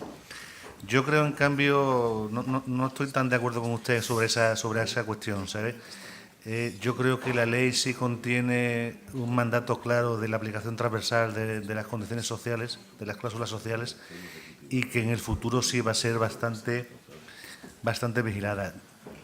En cuanto a las cláusulas en las condiciones sociales, bueno, hay a lo largo del articulado de la ley, que uno de los problemas que tiene es que es bastante dispersa y que te manda de un artículo a otro, y hay remisiones recíprocas con bastante frecuencia. Hay materias reguladas en disposiciones adicionales, que son efectivamente 50 y tantas o 60. Y es difícil en muchas ocasiones llegar a una interpretación correcta de la ley. Yo creo que sí hay cuestiones como la obligación de aplicar los convenios colectivos. El convenio colectivo sectorial de aplicación, creo que dice literalmente la ley, ¿no? Y que la nueva ley sí ha dado una vuelta de tuerca, si bien también con mucha fortuna en su redacción, a ese aspecto. Se ocasionan dudas sobre qué convenio colectivo es de aplicación. Mis compañeros laboralistas están un poco alarmados porque dicen cómo una ley de ese submundo que es el del derecho administrativo va a modificar el Estatuto de los Trabajadores. Realmente no lo modifica, ¿no? Es la invitación mayoritaria, pero sí hay un mandato claro, preciso e inequívoco de que tanto en la oferta se tiene que justificar que se están cumpliendo los convenios colectivos como en la fase de ejecución del contrato. Y después está la vía de las condiciones especiales de ejecución. Es decir, los poderes adjudicadores, la administración pública y los poderes adjudicadores que no lo son, tendrán que ser valientes y precisos en la definición de las condiciones especiales de ejecución y en la definición de que no solo es una condición especial de ejecución, sino que es esencial, es una cláusula esencial del contrato que puede llevar aparejada no solo la imposición de penalidades, sino incluso la resolución del contrato. Claro, la ley no ha llegado quizá al mundo ideal de una declaración tajante en los términos que usted manifiesta, pero yo creo que la aplicación práctica sí conllevará una mejora en esta materia. Bueno, yo creo que no es como se dice, ¿eh? Ahora que las penalidades pueden llegar al 50% del precio del contrato, que no es poco. No, al 50% lo menciona en el segundo apartado. Sí, pero habla cada incumplimiento 10. Usted no cumple la condición un 10. Mañana no lo vuelve a cumplir, otro 10. Pasado no lo vuelve a cumplir, otro 10, hasta el 50. Y a partir del 50 es muy fácil, la articula como condición, como obligación esencial del contrato y es causa de resolución. Perdón, no estoy de acuerdo. Habla de el primer apartado del artículo 192, habla de el no respetar las cláusulas sociales medioambientales supone una penalidad no superior al 10%. Luego dice, o sea, el no pago de esa demora puede suponer como máximo el 50%, o sea que la penalidad... Claro, pero si yo no pago el 10%, pero si lo pago, me libro del 50%. No, paga una, pero mañana te pongo otro 10. ¿Comprendes? Que 10 es cada una de las veces que incumpla. Bueno, vaya, al principio no lo cumplo. Pago el 10%, lo cumplo y no pago más. Sí, pero yo creo Pero ha quedado un poco, no ha quedado claro como un objetivo principal, sin embargo no... Yo insisto que la clave está en los pliegos que establezcan como condición esencial, y el 211 con la causa de resolución lo menciona expresamente. Defínelo como condición esencial el incumplimiento de determinadas obligaciones sociales y te puede llevar aparejada la resolución. Creo que los pliegos tienen que estar bien cerrados, bien atados. Sí. Con otro añadido, que ahora, que es en condiciones de resolución, la fianza es de incautación automática, si el incumplimiento es culpable, que antes no lo era. Antes la fianza se incautaba si había habido daños. Ahora es automática, con lo cual ya tiene otra penalización más, la resolución y la incautación de la fianza. Pero claro, el pliego, es que el pliego es el instrumento.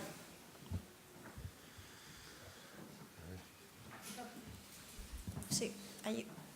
Sí. Hola, buenas tardes.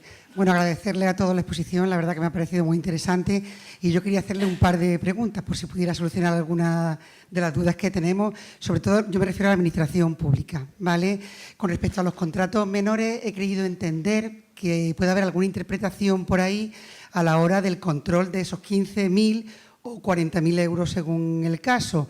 Y es que siempre que se justifique que no haya un fraccionamiento del encargo, es decir, que una empresa sí podría tener más de 15.000 o 40.000 euros al año, siempre y cuando se justifique primero la necesidad del encargo, ¿no?, del servicio, y luego además que son encargos totalmente distintos, incluso en un ayuntamiento de áreas totalmente diferentes. Es decir, que una empresa podría tener adjudicarle más de 15.000 euros o más de 40.000 euros si esto es así. Eso es algo que he querido entender, que no sé si es así, y en cualquier caso, si alguien lo ha interpretado de esa forma, pues que me diga un poco quién ha hecho la interpretación por poder acudir a ella. Es una pregunta, y la segunda, y termino. Cuando hablaban ustedes de los lotes, en una obra también se pueden hacer lotes, es decir, siempre y cuando no sea con contratos menores, sino que se licite. Si se va a construir un edificio, se podría hacer un lote hasta cubrir agua y otro lote instalación, siempre y cuando sea licitación pública, es decir, no sea con contratos menores y sea un fraccionamiento. Es una duda que tengo también. Muchas gracias.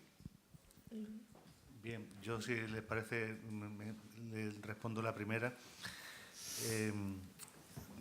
Hay tres informes de la Junta Consultiva, que son el 42-2017, el 5-2018 y el 4-2018, que contienen la doctrina inicial de la Junta Consultiva en materia de menores, los términos que antes comenté y que ahora, si quiere, lo insistimos. Hay también una recomendación de la Junta Consultiva que es de fecha... Pues no sé qué de fecha es, pero ahora yo se la regalo ahora. que tiene también varias cuestiones sobre la entrada en vigor de la ley, que también resuelve esta cuestión. Yo insisto también, cuando respondemos a la anterior pregunta, la ley no puede resolver todas las cuestiones que se van a deparar. La clave en los contratos menores está en el uso fraudulento de los contratos menores. No solo en el fraccionamiento de los contratos, sino, en mi opinión, y viene de atrás, en la necesidad e idoneidad de los contratos. Es decir, ¿qué necesidad tiene la Administración?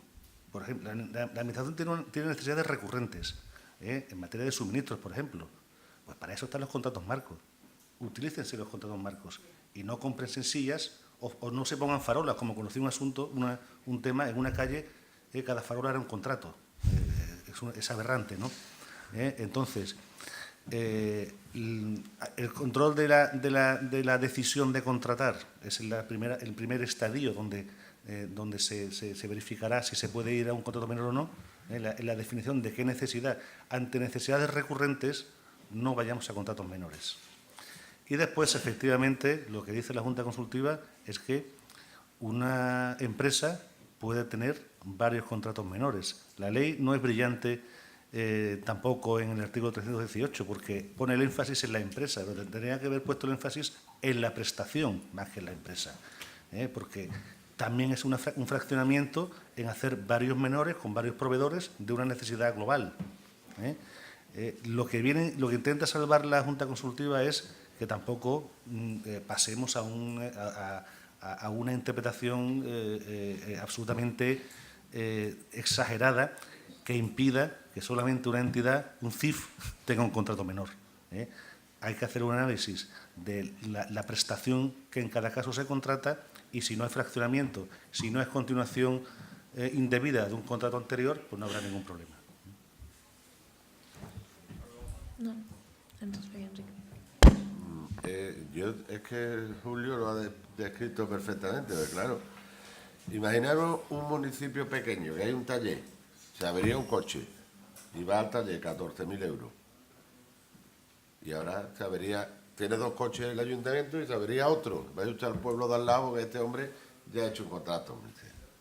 Esto no es lo que quiere el legislador. Lo que quiere es lo que ha dicho. O bien que la prestación no esté bien definida para eludir las normas de contratación, o bien que fraccione. Pero si alguien satisface el objeto y después surge una necesidad nueva, independientemente de ese objeto, ¿por qué no lo puedo contratar con el mismo? Es que nos hemos pasado, claro, que cuando nos llamaron de la Unión Europea para explicar los procedimientos de contratación españoles, el que llegó dice, bueno, aparte tenemos el contrato menor. Bueno, pero vamos, si el menor no es tan menor. Pues tenemos mucho. Bueno, pero esto que será un 1% y el español decía, un poco más. Bueno, será un 5, no, más. Casi un 20. Hombre, entonces no es tan menor. Pues llámele usted la contratación mayor, que es la que más utiliza. Entonces nos hemos asustado un poco. Y en cuanto a lo de la obra, pues estaba leyendo el contrato de obra, y el contrato de obra se caracteriza por ser una obra que se pone funcionalmente en su globalidad. Solo te permite separar partes de obra cuando pueden ser puestas al uso público de forma independiente. Por lo cual ya da la idea de que ahí no cabría el lote. En un año. Depende del presupuesto de los municipios, Claro. Ahí la obra lo que juega es la subcontratación con nitidez, ¿no? Aquí habían pedido la palabra. Sí. Yo voy a hablar de mi libro. Hay 2 extremos que me interesan mucho. Uno es la compra pública innovadora, o cómo regula algo que tenemos nuevos retos y que a veces, cuando uno plantea compras públicas innovadoras, te miran como un bicho raro y dices, bueno, ya no me metas en más problemas. Y otra, la reserva de contratos, que es el otro extremo también de cómo se ha regulado. Y también preocupaba, ya que estamos en Visesa, el tema de cómo regula lo que se llaman medios propios, ¿no? También la nueva ley, cómo ha restringido, pongo esos 3 temas, ¿no?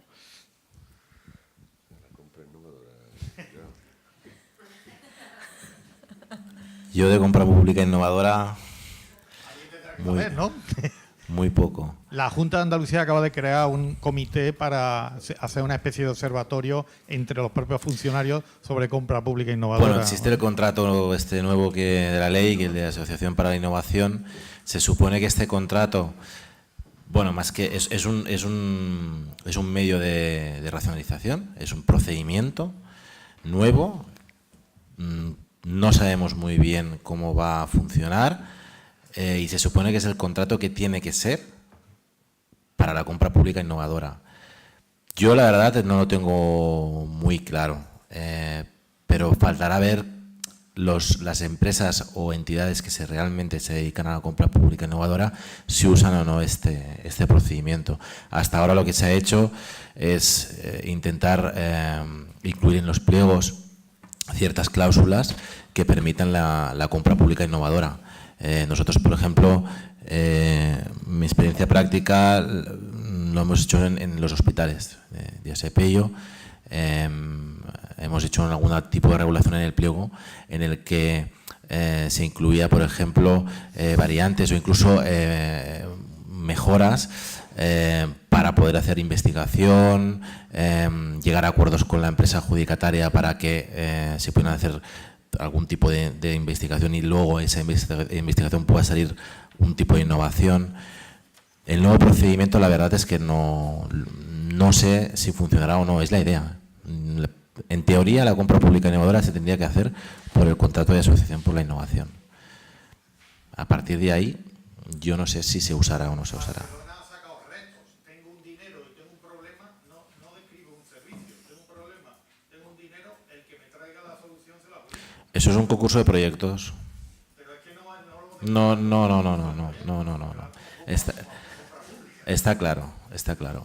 Eso después lo regula y viene el interventor y se queda visco. Entonces, Tienes toda razón. Si es que yo creo que la compra pública innovadora no ha acabado de solucionarse aún en la nueva ley.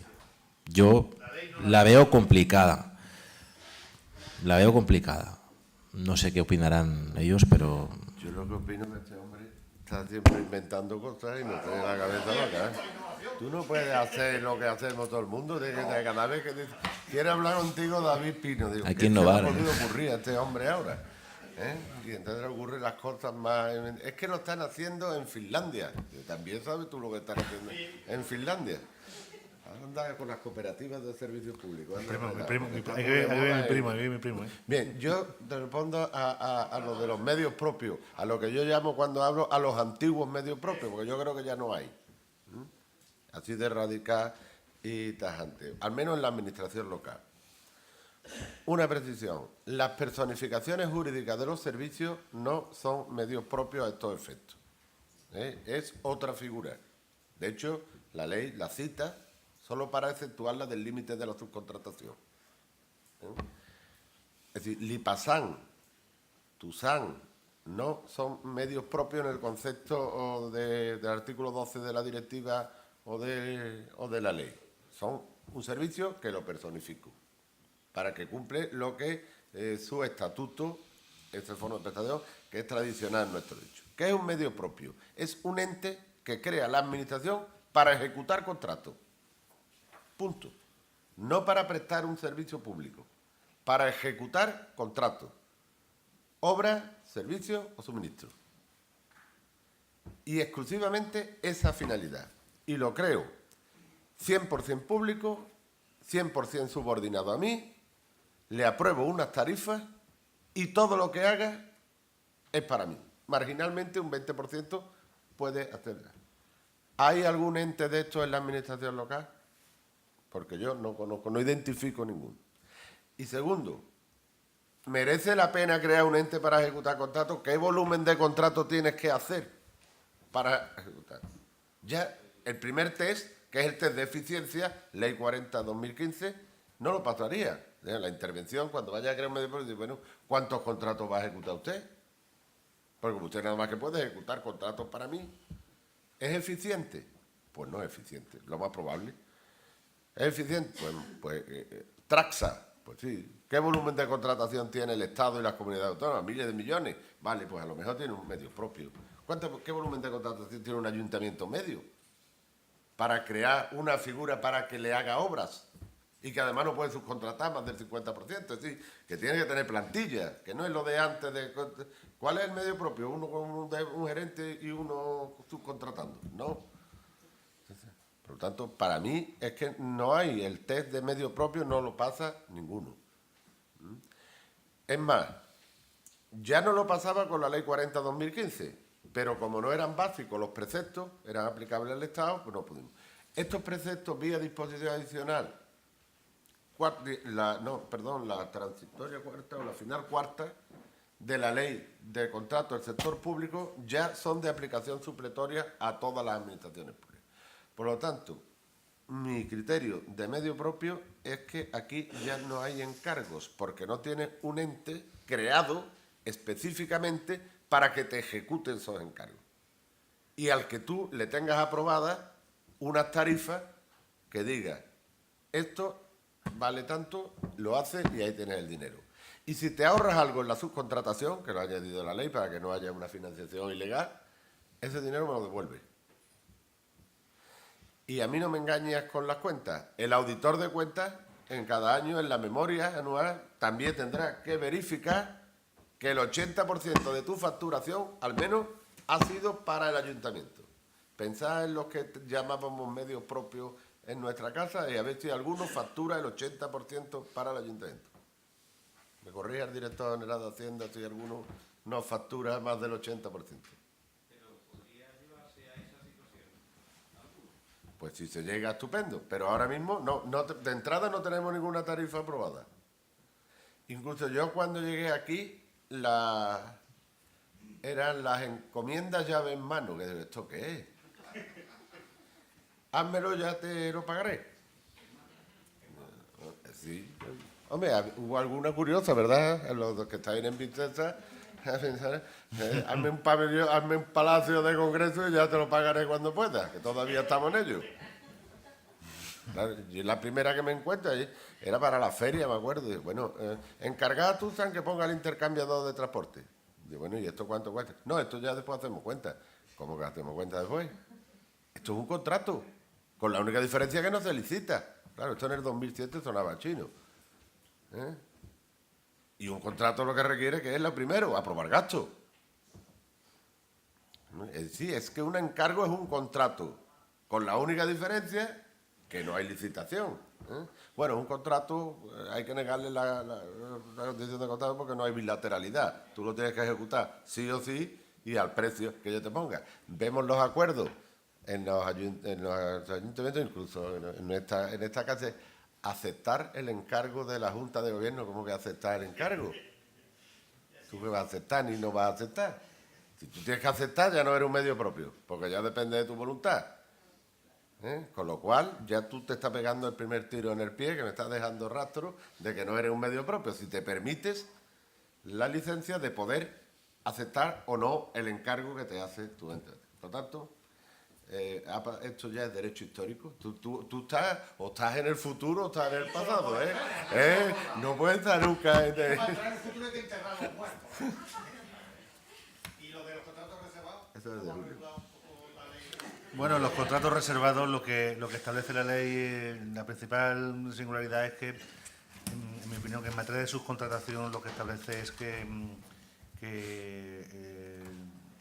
fija como requisito la autorización previa del órgano de contratación, en lugar de la simple comunicación, y establece la ley una definición de lo que son contratos reservados.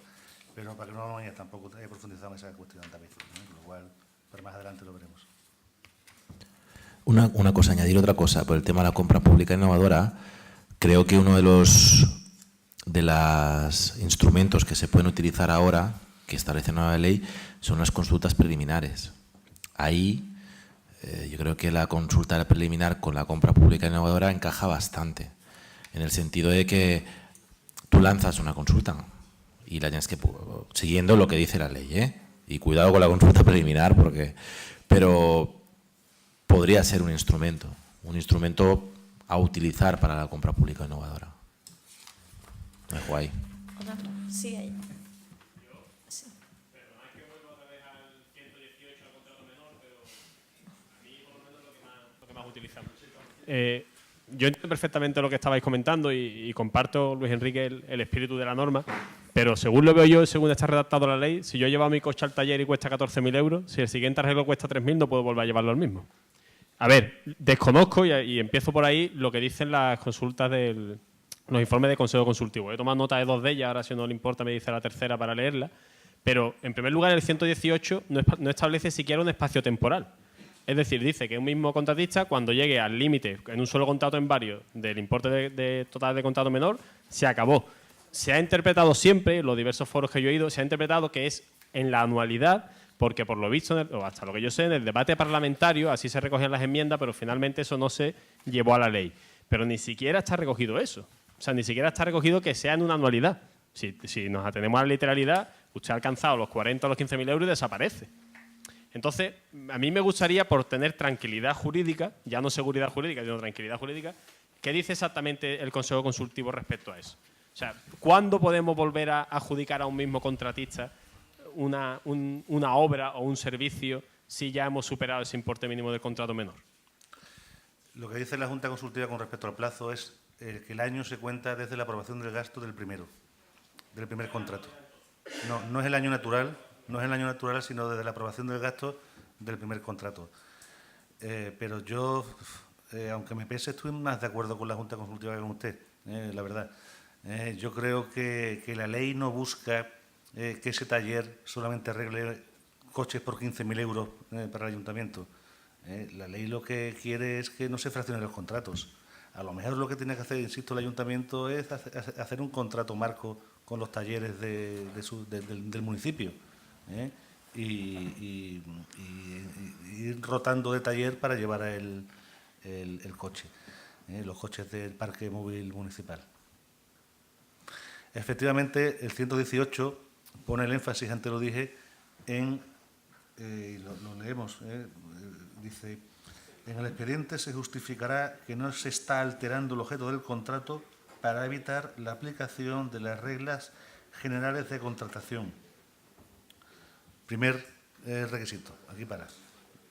Y que el contratista no ha suscrito más contratos menores que individual o conjuntamente superen la cifra que consta en el apartado primero de este artículo. Una interpretación literal de la norma va en línea con lo que usted ha manifestado, pero yo comparto la opinión de la Junta Consultiva y creo que la ley lo que persigue es evitar el fraccionamiento y no, o sea, no es como la normativa, los preceptos en materia de lotes, que persigue que haya, en fin, participación de las pymes en la contratación, etcétera, sino persigue que no haya un fraccionamiento del contrato y que artificialmente lo que debió ser un simplificado o un supersimplificado o un abierto pasa a ser un determinado número de contratos menores. De todas formas, yo he oído ya muchas sesiones de esta naturaleza. El contrato menor es la estrella de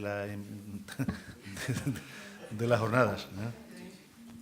Sí, pero hay una solución que no sé por qué no está en la ley y está en la disposición adicional 33ª, que es increíble, un instrumento tan acertado. La Junta Consultiva lo que ha venido a decir es que la limitación es por objeto, no es por el sujeto.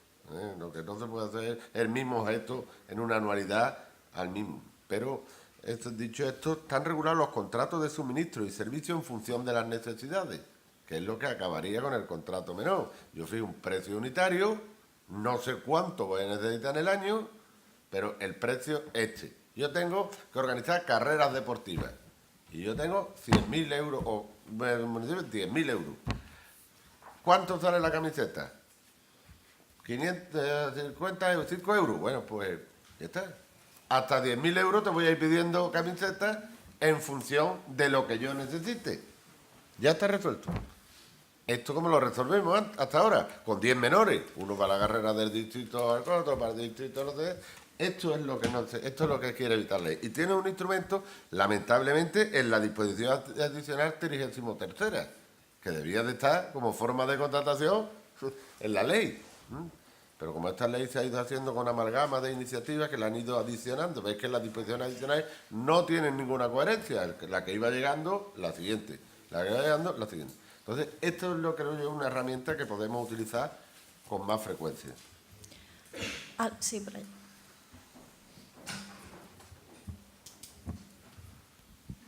Sí.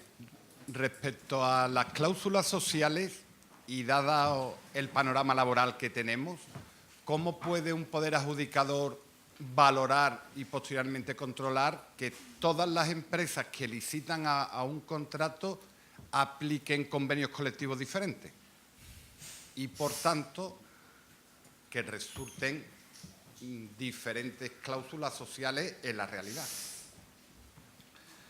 Bien, el convenio es una de las dudas en el aspecto laboral de la ley. No recuerdo el número del artículo. El artículo que regula la cuestión de los convenios colectivos fue objeto de una enmienda del grupo, no sé cómo se llama, el grupo de CIU, ahora en el Parlamento Nacional, pero del grupo parlamentario convergente, como se llame, introdujo una enmienda a ese artículo. Y lo que establece es que será obligación del licitador y del contratista la aplicación rigurosa del convenio sectorial de aplicación, convenio colectivo sectorial de aplicación. Eso produce ciertamente dificultades en cuanto a la valoración en las licitaciones de la carga social que la empresa que resulte contratista va a asumir, porque, y eso no es una novedad de la ley, sino viene siendo un problema clásico en los últimos años, no siempre es conocida efectivamente el convenio colectivo de aplicación y las mejoras, las condiciones de mejora que a nivel retributivo o social tenga establecida cada empresa con sus trabajadores.